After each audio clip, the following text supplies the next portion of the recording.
It is spring in Korea, and near the village of Changhung, cranes and blue herons come back to a special tree. Here they prepare their nest, waiting for the birth of a new generation.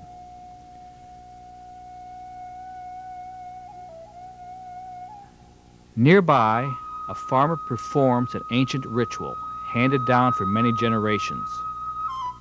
In modern Korea, these oxen are seldom seen. Machines have replaced the ox, but there is something beautiful about seeing this farmer's close connection with the earth.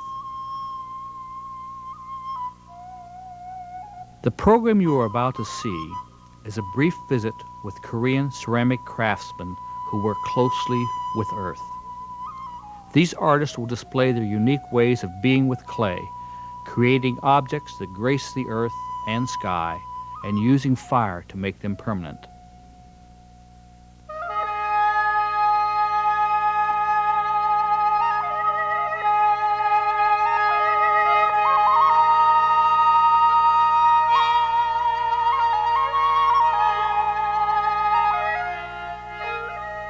Throughout Korea's rich history, her artists produced a variety of ceramic ware.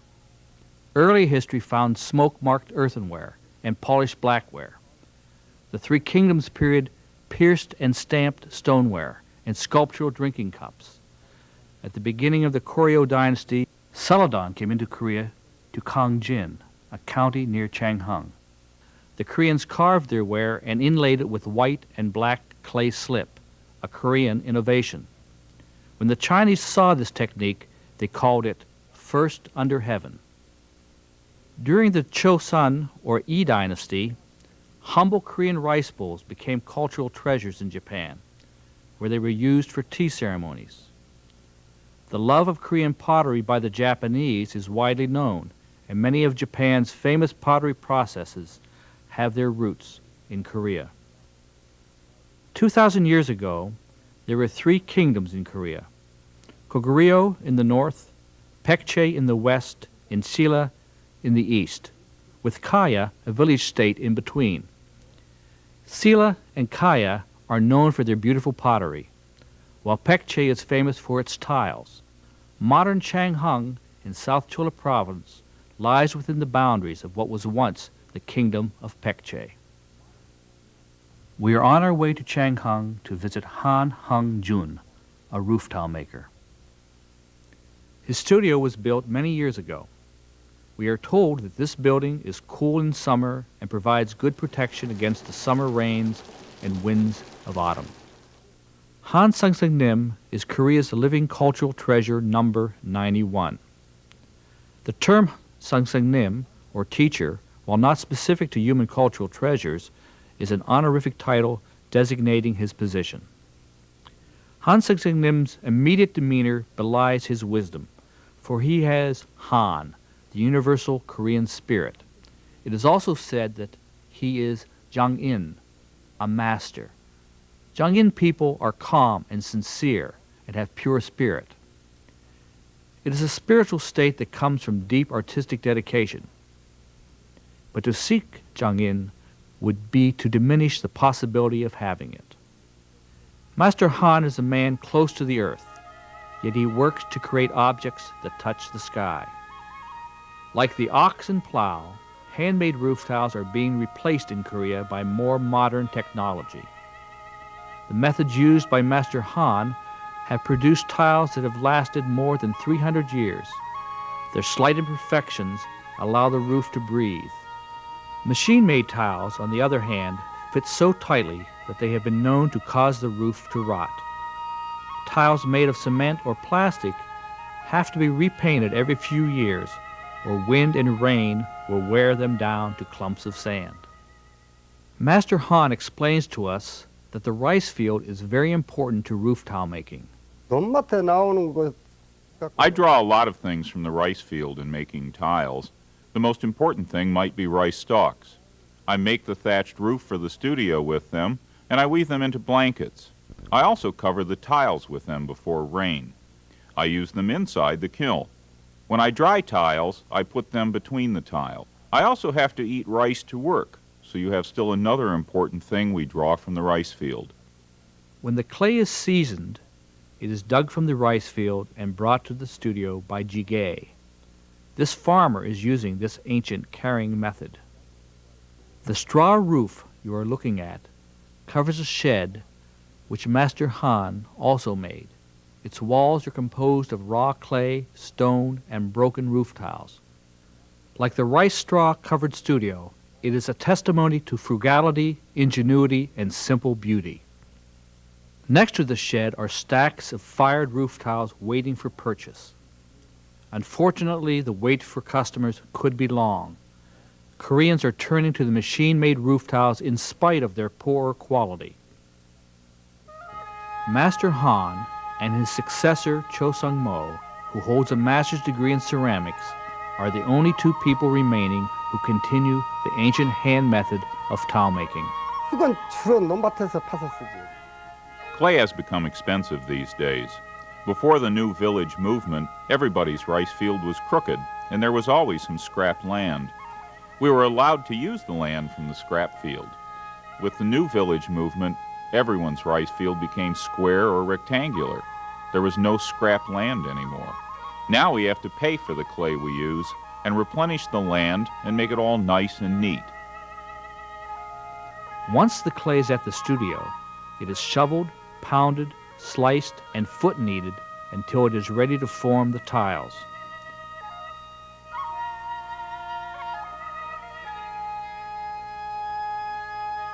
Every tool, from the slicing wire with rice straw handles to the hand-hewn wooden shovel, has been made by Master Han. He once said that if he were given a rice field and some trees, he could make roof tiles. The buildings, kiln, tools, everything comes directly from the earth. Very few people in America or Korea have witnessed Korean tile forming processes, so we invited these artists to Wayne State University to demonstrate, record, and preserve their ancient arts. To make the tiles, long wires are first placed in measured locations on the floor of the studio. On these wires, large pieces of kneaded clay are thrown. Once the stack of clay is in place, it is sliced with the ground wires into a long loaf. From this, the slabs used for forming the tiles are cut. Master Han has made all of his equipment. Since two major types of tiles are used to create a roof, two kinds of wheels or molds are used to form them. The first, male tile, is smaller, and its wheel mold consists of a vertical wooden core around which the clay slab is placed. The clay must be smoothed and integrated before the inner core can be removed. I was visiting my aunt in Posung when I was talked into helping her husband, who was a roof tile maker. I was about 14. I did all the miscellaneous chores and errands for him. My aunt and uncle became so used to me that I ended up staying there 3 years. In 3 years, I learned quite a lot about tile making. My uncle would, for example, tell me to transport the tiles to the kiln or prepare the clay. He called me an errand boy, but I was in fact his assistant in tile making. I guess I wasn't too bad since he hired me later. It was the year when Korea was liberated from the Japanese occupation when my uncle showed up and offered me wages 3 to 5 times as much as an average farm laborer was making. On top, he paid room and board. Of course, the pay was in rice rather than cash back then. I didn't take any time in making the decision to follow him to Changhung, and I have never stopped making tiles since then. Before my uncle died, he came over to Changhung to see me once after the war. For the first time, he taught me different things about making tiles and how to fire and so forth. I succeeded him in his position as foreman formally when I was, I think, 25. I call the tiles I fire my tiles. My tiles have mostly been used for ancestral homes or ritual houses, Buddhist temples and private homes. I don't have one particular building that I like best that has my tiles on it. The only thing I can say is that I am happy to see my tiles wearing tokat, or stone clothes. Tiles start wearing stone clothes in about 30 or 40 years. Once in a while, I see some of my tiles with tokat. A second female tile is wider and demands a different wheel mold. If we look carefully at a tiled roof, we can see how it is constructed. This demonstration roof was made at Wayne State University. The larger tiles are placed next to one another. Where they touch is covered by the thinner male tile. At the end of the roof, the tiles have a face or decorative extension. This creates a pattern across the roof's edge. At the ends of the roof is another decorative pattern. Once the tiles are completely formed, they are dried and placed into the kiln for firing. The kiln is a kamtu gama, a term given because it is shaped like an ancient official's hat, or kamtu. The word gama in Korean means kiln. This kiln has two large underground firing boxes which are fired simultaneously. You can see the roof tile making is very hard work, and it takes two people to do it. The process might have been passed down to Master Han's son, but Master Han has no sons. He has 9 daughters, some of whom have helped him make tiles. They are married now and attend to the duties of their own families. Knowledge of this process would have passed away if it had not been for Mr. Song Mo Cho. 이 전통이라는 것이 The traditional method of tile making is very laborious. No machine is used in the process. You use your body, your hands, and feet all throughout the process. Before I started to work with Master Han, I thought that I could handle the workload better than he because I was younger. I soon found out that I was mistaken. I start to sweat on my forehead before he does, and I am usually first to call for a break. People often ask, why me? I would like to say that because of my education, I realized the importance of continuing the tradition. It is not an important question whether I can make much money making tiles or not. The really important question is, what is worth my life's devotion? And what do I enjoy doing the most? You have computers today. You push buttons and you look at your monitor. That's all you have to do. Even homes are run by machines. We need something from nature in our homes that will remind us of where we come from. We come from the earth, and we go back to earth. Earth is honest. It returns whatever you give it. If you are good, it will be good to you in return. Roof tiles made of such earth can keep us close to nature. We must leave early the next morning. It is nearly a 5-hour drive east across southern Korea from the village of Changhung to the city of Gyeongju. On our way, we pass the cranes, now silhouetted against the morning sky. We finally arrive in Gyeongju. This ancient capital of the Silla Kingdom has been designated one of the 10 most historic cities in the world. Nearly every building in Gyeongju has roof tiles. Here, ancient kings and queens are buried. One king was Park Ok-huzee, founder of the Silla Kingdom and ancestor of the Park family in Korea. We also find Sokaram, an ancient grotto shrine to Buddha, historical bells, the beautiful Pagoksa Temple, even a pond. Anapche Pond is one of Asia's most beautiful gardens. It would be easy to become absorbed by the ancient sites of Gyeongju, but we are here to meet a potter, Park Byung-taek. Mr. Park continues the tradition of forming pottery the way it was formed nearly 2,000 years ago, keeping this ancient Korean way of working with clay from fading away. Behind Mr. Park's home and studio is a mountain. Beside the mountain is a lake. From the banks of the lake he digs his clay and carries it to his home nearby. There it is processed, formed, and set to dry. With no glaze applied, it is placed in the kiln. The firing is done by wood, creating fly ash. The fly ash is enhanced by the addition of pine branches at the peak of the fire. Fly ash is important because at high temperature it melts, adding a natural glaze to the work. I usually fire for 4 days using my dragon kiln. I start out at low temperature and gradually heat the kiln to 1300 degrees centigrade. At the last minute, I add the rest of the firewood and then seal the kiln gate and chimney to trap the ashes and smoke, which eventually settle on the pottery. this last process is responsible for the color of the pottery. We have brought Mr. Park to our studio. Using ancient methods, he begins to form a vessel. It will be thrown in several pieces and then combined. The potter's wheel Mr. Park is using has not changed much in its nearly 2,000-year history. Normally set in a pit in the ground, it is pulled by foot in a counterclockwise manner, allowing his hands to remain undisturbed while he is working. The method was adapted from an earlier hand-building technique. 저는 전통에 충실하려고 합니다. My focus is on preserving the traditional pottery, and I'm often pleased to find traditional patterns and forms in modern pottery. To me, creativity always seems elusive. Mr. Park is creating a pedestal.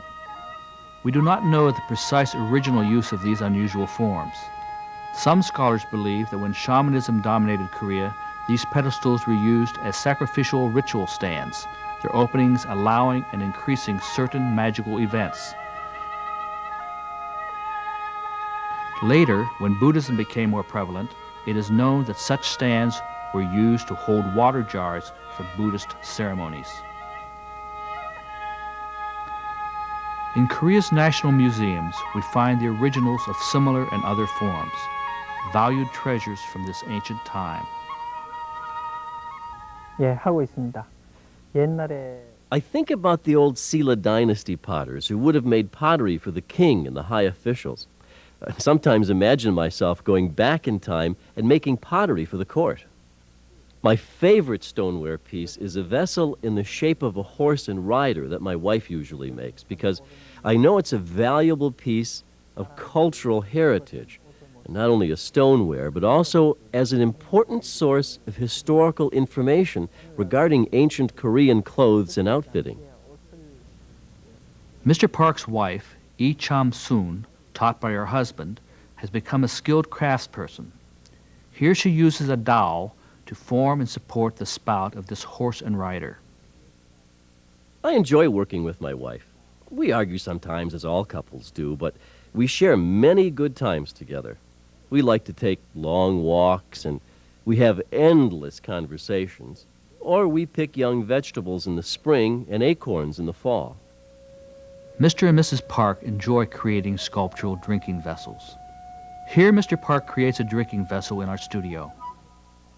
It will be in the shape of a double-cupped horse and rider, complete with armor.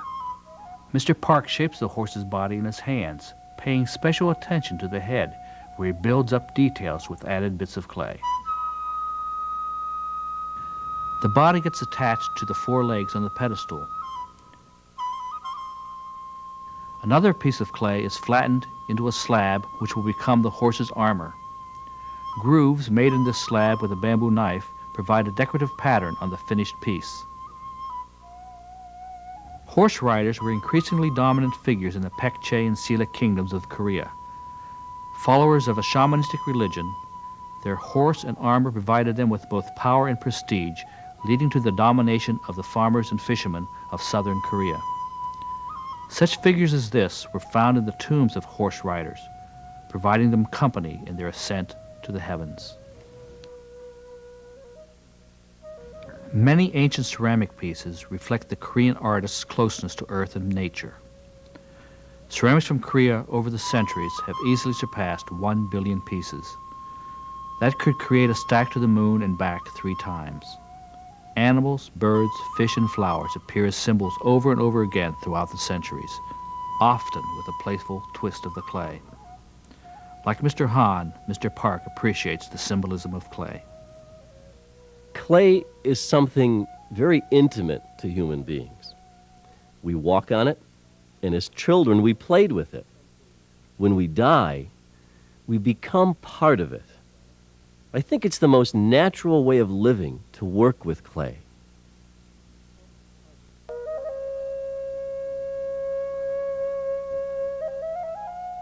As we leave Gyeongju on our way north to Yeoju near Icheon, we see many soy jar terraces called Cheongdakdae.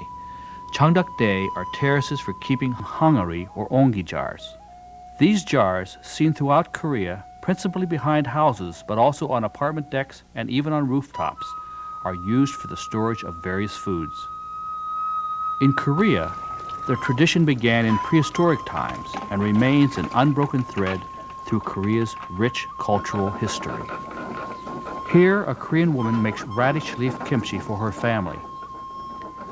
She is using a large clay basin or chabaji. A clay pestle or haktul grinds ginger, garlic, red peppers, and other ingredients into a paste. When she is finished, she selects an empty ongi jar, washes it, and fills it. As late as 1980, there were many ongi factories making items similar to the ones she is using.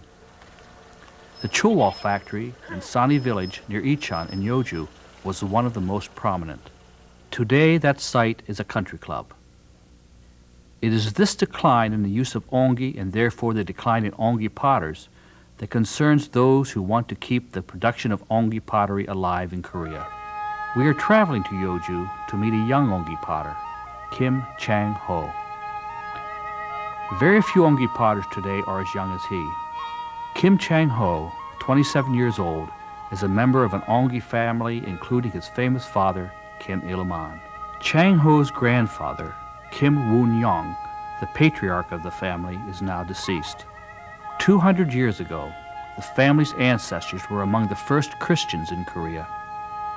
To avoid persecution, they fled to the mountains. There, they were able to survive by making ongi pots for their livelihood.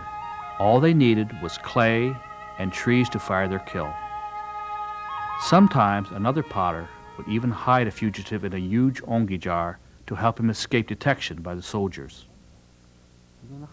Ongi potters often form a community. We sleep, eat, and live together, and we share good times and bad times. Ongi pots are big, and so is the kiln to fire them. We can make ongi only when we work together. The ongi forming processes are fascinating. That is one of the reasons we brought Kim Chang-ho to our studio. We first see Mr. Kim flop out clay for the first slab. It is set aside. Then a number of coils are prepared. A pancake of clay is flattened to the wheelhead.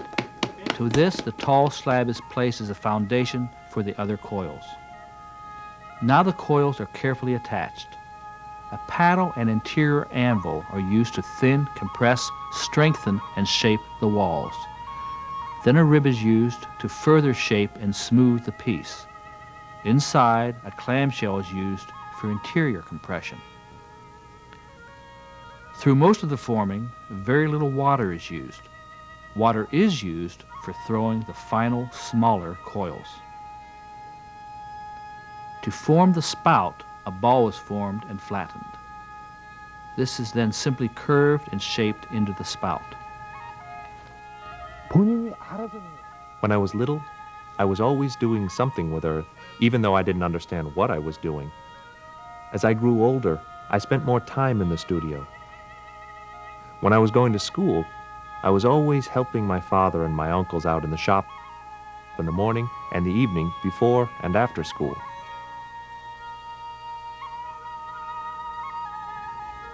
I am not a good ongi maker yet, because I have much to learn. The person I have the greatest respect for is my grandfather. He deserves the title Jang In, which means master. He was a simple potter, not an artist, and he is a great source of inspiration for me. There was what I call an awakening moment when I was about 20 years old.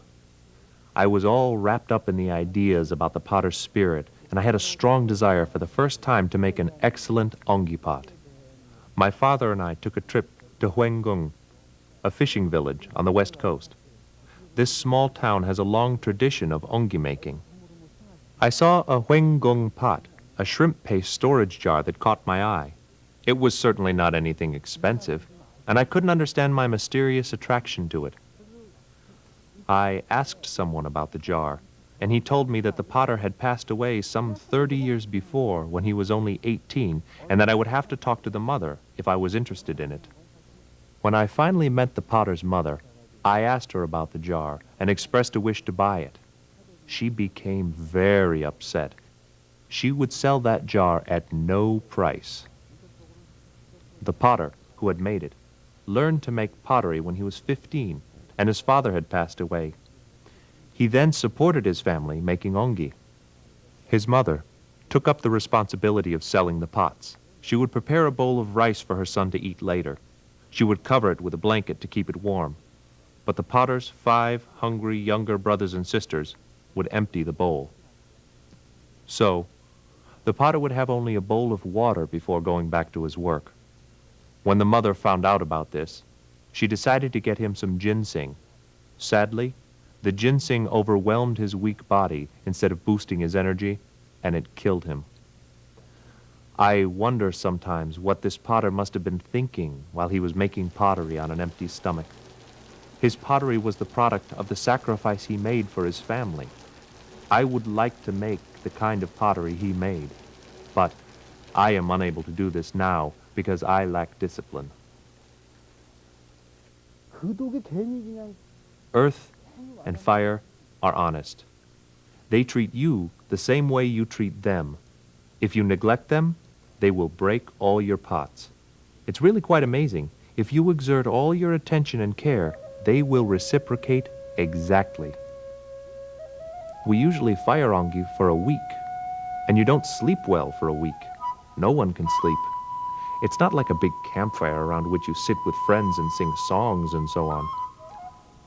It consumes all your energy, and as a reward, the kiln reveals the beautifully glazed surfaces at the end of the week. There is nothing like it. You have to convince people that the traditional pottery is in fact good quality pottery, not only in the past, but today and in the future. I want to make ongi that is distinct from what my family has been making. It will be firmly rooted in my father's tradition, but will still be different. I have no intention of slighting the traditional ways. My pots will be 80% traditional, 20% original. Potters should be generous and giving, not arrogant. And pottery shouldn't be expensive either. This is a principle of working with earth. Pots really should be given freely to people. They should at least be affordable. High prices for pots kill the whole concept of potters, for pottery is made of earth, just as we human beings, according to one story, were made by God. I think peace with oneself and commercial incorruptibility are the most important virtues a potter can have. As we complete our journey, the importance of tradition lies deep within us. We have been touched by 3 ancient ways of working with clay. We've learned a great deal about the importance of simple things. The earth, which provides the materials for these ancient arts, the fire to make the clay permanent and provide its form with vitality. We've also come to see how the sky can become a symbol of the meaning of clay, as Master Hans and Mr. Cho's roof tiles grace the sky, and as Mr. Park's figures remind us of the ancient horse rider's wish to ascend to the heavens. The feelings we have from partaking in this journey are well summed up by Mr. Kim. When 2 people meet, they introduce each other, or else they will not know who they are. Just like that, we must introduce our cultures to one another. We Koreans should learn more about our cultural heritage and appreciate it when others show interest in it. There is only one Earth, and it is round. It took me only 13 hours to fly over to America. Korean potters have ways of clay working that they can show to the rest of the world. I am proud of this tradition.